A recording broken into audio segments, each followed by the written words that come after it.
இன்றைக்கி காலையில் சிறுதானிய அரிசியில் பொங்கல் வச்சுக்கலான்னு சொல்லிட்டு 3/4 கப் சாமி அரிசி 1/4 கப் பாசிப்பருப்பு கூட உப்பு போட்டு வேக வச்சு எடுத்துட்டேங்க.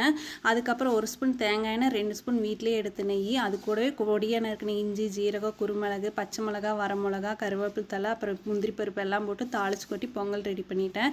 சட்னி சாம்பாரும் சைட்லேயே வச்சாச்சுங்க. சாம்பார் மத்தியானத்துக்கு வச்சுக்கலான்னு சொல்லிட்டு காலையிலேயே ஒரே வெளியே வச்சாச்சு.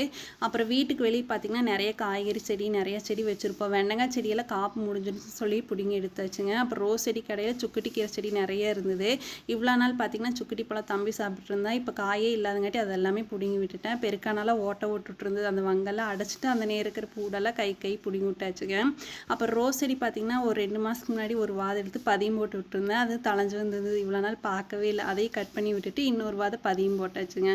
அதுக்கப்புறம் வேஸ்ட்டெல்லாம் எடுத்து குப்பையில் போட்டாச்சு. அவ்வளோதான். உங்களுக்கு இந்த வீடியோ பிடிச்சுன்னா லைக் பண்ணிடுங்க. நாளைக்கு இன்னொரு வீடியோவில் பார்க்கலாம். அது வரைக்கும் பாய்.